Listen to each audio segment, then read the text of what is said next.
Hey, what's up YouTube? It is Toy Adventures here again with another figure review, and today we're taking a look at a brand new G.I. Joe Classified figure. Today we're taking a look at the G.I. Joe Classified Retro Cobra Viper.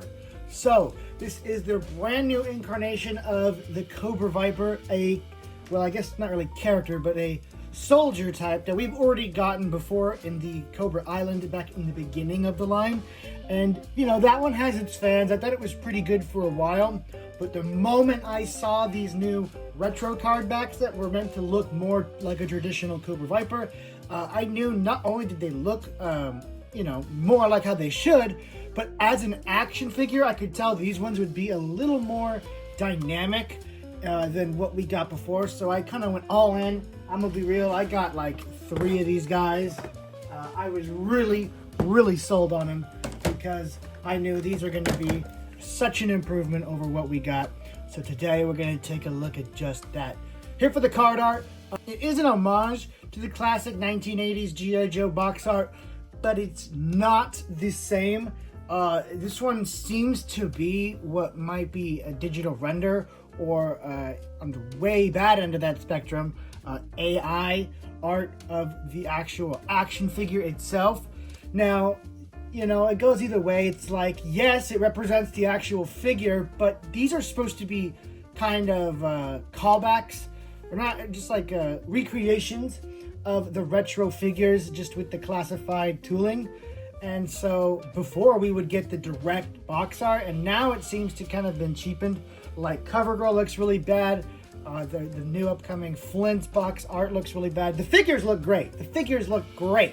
It's just the box art I'm talking about. I really think they should have just kept the original G.I. Joe art and not gone with this, I don't know what to call it. I don't know if this is drawn. I don't know if this is CGI or a render. It's just weird looking. Kind of throws me off. That being said, it does look like a traditional G.I. Joe box. Get the Cobra enemy up there. A nice look at the contents of the figure. The card back is really nice and sturdy. I really do like the improvements they made ever since the retro Duke. Taking a look here in the back, we actually have the file card, and we have the others in the wave. That being, I can't remember his name. And then we have Rock and Roll, and of course the Viper. Dr. Mindbender, that's his name. Dr. Mindbender. And for the card back, it says, Cobra Infantry. Cobra Vipers are the backbone of the Cobra Legions. They are highly motivated, superbly trained, and formidably equipped. If you want to get anywhere in Cobra, you start at the bottom as a Viper. Cobra doesn't reward success with parades or medals. They offer material wealth, power, and an outlet for terrible urges. So, this is kind of a confusing bio, because we already have the Cobra Infantry. We have the Cobra's Trooper, we have the Cobra Officer. So those would be the backbone of the Cobra Army. I always saw the Vipers as kind of shock troops, you know, special forces, elite infantry. Whereas the Cobra, Troopers are the real backbone, because they're the main fighting force. Whereas, at least I'm going to use in my photography and toy movies as well, these are going to be elite units, not your standard infantry. So that is pretty much it for the box. I really like, the bio. That seems to be done away with on every other G.I. Joe figure. So that's pretty much it for the box. Let's go ahead and crack this thing open and see what we have inside. So here's everything you get in the box. You get 2 different types of assault rifles. This type of just standard flat light gray. It almost looks like I got hit by primer and is ready to be painted. But it's the type with the sniper rifle scope and the silencer. And then you have this more assault type weapon with the grenade launcher and a more ACOG style scope. And this one's black with a nice little brown detail. So it's nice to have actually 2 different assault weapons. So if you kind of want one to have a different role than the other, maybe you want an officer to have a specific loadout, you also get this really nice pistol As you can see, you have this kind of open skull design right there on the grip. A very easily missed, but awesome little detail to have. And the other thing you get is different hands. And for a standard infantry trooper, that is big news. We have pairs of fists, a pointing hand, and this kind of grappling hand. I believe these are the same hands that came with the Cobra Commander. They just look like the same mold.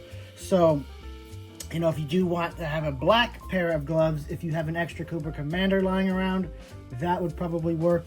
I do kind of want to switch them out just to make them look a little more realistic. I'm not too big of a fan of the red gloves. I know it's accurate, but I do like to add my own little details to these guys. Anyway, that being said, you also get a backpack. Instead of it being the traditional Viper backpack that we've gotten, it's actually a Recondo style backpack, which is interesting. I do like this backpack, but I also much preferred the original Cobra Viper backpack just because it was, you know, indicatively Cobra. For those of you who don't know, this is what we got before. You have the logo, you have what looks to be either like flashbangs or some kind of grenade, some rope for different types of missions. It's just a really cool looking backpack, lots of details, indicatively Cobra, whereas this one doesn't have any details. It's just kind of flat black, and yeah, there's no markings on it, no Cobra markings. It could be anybody's backpack. So to make my ideal Cobra Viper, I'm probably going to give him these guys backpacks just so they have the perfect looking Viper. And of course, we'll compare this guy in a minute to what we have now. Anyway, we also, of course, get the little, I guess these are like aviator or motorcycle goggles. I'm not sure which kind, but it's the standard we've always gotten with the Cobra Vipers. Of course, you know, when you have a full face ballistic shield, or whatever type of shield this is supposed to be, you also gotta have goggles on top of that, because that makes a bunch of sense. Doesn't, but it looks cool. I gotta admit, these guys have always looked cool while making zero sense. Goggles on helmets look cool, even if the helmet already has a face covering. The goggles just make it look cooler. And the backpack fits in there just like this. How sturdy is it? Well, it's actually pretty good. Yeah, that's pretty nice. Stays in there nicely. Certainly a lot better than these ones did. Well, that one's staying in nice, but I've had trouble with these. Next, let's move on to the sculpt, because that is what really sold me on this figure particularly. Now, the arms are nothing new. I believe these are Mutton Junkyard, Mutt's arms, I believe.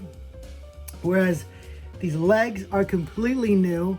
I'm not sure what type of body it uses. It's probably pretty irrelevant considering it's covered up by a vest. But definitely a little bit of reuse. I think the helmet is a new mold. No, it's the same. So there is definitely a lot of reuse here, but that's totally fine. It's not like the first release was completely unsavable. I mean, the head was fine. A lot of it was really good, but this one just completely improved it. And one of my biggest improvements is the vest and the belt being a separate piece. You know what? I can't really avoid it anymore. We're going to have to compare it if we're going to look at the sculpt. So here is, of course, our V1 Cobra Viper, aka Cobra Viper from Cobra Island. As you can see, the vest and belt is all one piece, and I hate when figures do that. The Cobra Island Beachhead did that as well, just because it limits articulation so much. The legs are now going to have such a hard time getting into it. Look at that. That's the highest kicking pose you can do with this guy. You can't get him in any sitting poses. The leg articulation is seriously hampered by this. The body articulation is seriously hampered because it's just covered by this giant rubber like cylinder, basically, just hampering any semblance of what this body definitely has, which is a ab crunch. You won't get any use out of that with this vest. The look is really cool. I do think it looks nice, although again, I don't like the uninterrupted look between the belt and the vest, so that does still bug me. Whereas this one has a nice ballistic looking vest with a separate belt, and nothing gets in the way of the leg articulation here. The sculpting on the leg just looks so much better here. Obviously, it's pinless now, whereas this one was not pinless, and it didn't have the red striping on the outside of the leg, which is a weird omission. They had it on the inside, but not the outside. That's where you kind of really need it. The arms, I think, look much better now. They're not their own sculpt. They are, again, like I said, reused from Mutt, but they're much more appropriate than these, which was really all they had at the time. They didn't want to make a new arm for this figure, I guess, but this was Flint's. I also believe it was, no, it wasn't Flint. No, it was Flint, and it was also Duke's arms. They got a lot of reuse out of this arm set, but I'm much happier with what we have now. This also just looks like a more filled out figure. This looks like a 6'4" muscular guy, whereas this kind of proportionally looks a little all over the place. The arms look a little weak. The legs definitely look a little weak. It looks a little thin in the waist. The proportions were just not all there with this one, whereas this just looks so much more filled out and appropriate. So, articulation-wise, what can we expect from this new Cobra? The head is on a ball joint, same as ever, so we do get quite a bit of motion. You can look up pretty good. Actually, really nicely you can look up. That is really, really impressive. And looking down is also really, really impressive. I'm really having a great time posing this because it's very dynamic. You can kind of tilt left to right. You know, when I have it like this almost looks like an ODST helmet. Almost. There is an ab movement, but how much will the vest allow? It'll allow it. I mean, look at that. It is crunched in there. So the vest doesn't hamper it too much if you don't let it. You can certainly work around it. How good are those butterfly joints? They're okay. The vest does kind of hamper it, especially on this side with the grenades. They do kind of get in the way of arm articulation a little bit, but it's nothing really that bad. I mean, we reached a peak with Retro Duke. He is, in my opinion, the best articulated classified figure, and I'm just kind of hoping they reach that high again soon. Double jointed arms, very nice range of movement. Up and down hinge on the right arm, which is always good, and up and down on the left arm, which is pretty interesting, but also really cool. The belt is a really nice piece. I love the little painted, or not even painted, nice little printed Cobra logo there on the belt. The belt is another nice piece. As you can see, there's lots of detail on it. You have a kind of a flashlight right there, some pouches, and yes, a holster. I was so worried when I saw the promotional images of this thing because you can't see the holster anywhere, and I was so worried that the holster, it wouldn't have a holster, but it does. And much like the Grunt, it is on the back of the belt, which is a pretty interesting place to put it. Not really convenient, but at least he has one, so I'm not going to whine. He has a holster, so he can hold his sidearm. Very nice. The legs are double jointed and pinless, of course. Boot rotation, hinge, standard articulation that we've expected from these figures. This one just looks so much better. It looks more filled out. It looks more accurate. Let's get this guy fully equipped for battle. Now, this is how you do a proper retro redo of a figure. You take the figure and you completely redesign it. You add new parts where is needed, and you make it better.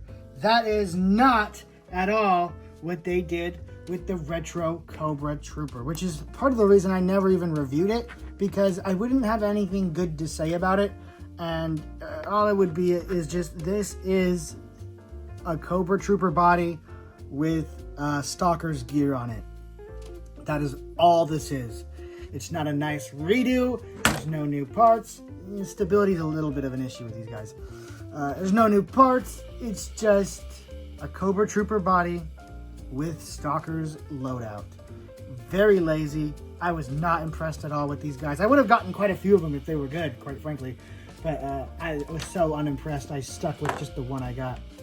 Anyway, these guys impressed me so much out of the gate just with the images that I had to get 3. And now that I have them in hand, I'm even more impressed They pose great. They look great, well posed. Stability, whatever. I can easily work on that with just some extra posing. But what we have here is fantastic. I think these absolutely blow the old Cobra Vipers out of the water. If you prefer the looks of these, that's totally fine. I totally get it. I like the looks of these ones as well. It's just the proportion of the figure itself is just so lanky and weird and all over the place. Whereas this one is, you know, just so much better. You can see the improvement between the very short, what has it been, like 4 years since this toy line started? So, not short. I don't know why I said that. But over the years, you can definitely notice that there has been significant improvements in the toy line. First of all, pinned arms and legs, 0 pins. Proper proportions. Improper proportions. Proper proportions. This guy does not like to stand. I don't know what's wrong with him. I think he has really weak ankles, and that's why he's having trouble. But yeah, this guy's perfectly fine. So anyway, I'm gonna go ahead and give this guy, this new figure, a guys. I'm gonna go with a very high 9 out of 10. Not quite 10 because I feel like it could have came with a little bit more. Probably a better backpack. I just don't like, I mean, I love the Recondo style backpack, but I don't like it with this character. It looks good on most figures, and I'm going to be honest, it does look cool on this guy, but it doesn't look like a Cobra Viper, and it's not half as good as the old Cobra Viper backpack. Probably just going to do the old switcheroo. Let's see how that looks. Much better. Much better. I much prefer this. It's a little loose, yeah, but I've been doing my own retrofitting with backpacks, so I'll get this thing to fit no problem. So, yeah, I'm probably just going to give my Cobra Troopers, at least 2 of them, these classic backpacks, because I just think they look just a lot better, whereas the rest of the new figure is all good. Everything that is new for it is fantastic. These are really all I don't like about it. Anyway, guys, yes, a 9 out of 10. This is a stellar figure. I think if you missed out on the old Vipers, you missed out on nothing at all, because these are so much better. Hell, even if I found the 3-pack at Ross for $5, I wouldn't even buy it anymore, because I am just so impressed with these. These are the future for me. If I ever need a Cobra Viper, first of all, these aren't $50. They're only $25 at retail. You know, these ones are so expensive on the aftermarket. They were so hard to find when they were at market. These will be easy to find. You'll probably be able to find them at Target, at Walmart. They're on Amazon right now. That's where I got mine. They're on Hasbro.com. These are everywhere, easy to get. They look better. There's just really no cons to these guys. I think if you missed out, you didn't miss out, because now they just released something so much better. So, yeah. Literally the okay, we're just gonna let him in there. Literally the Toy Story toy, where the Toy Story meme where it's, I don't really want to play with you anymore. This has been Toy Adventures, signing out. Peace.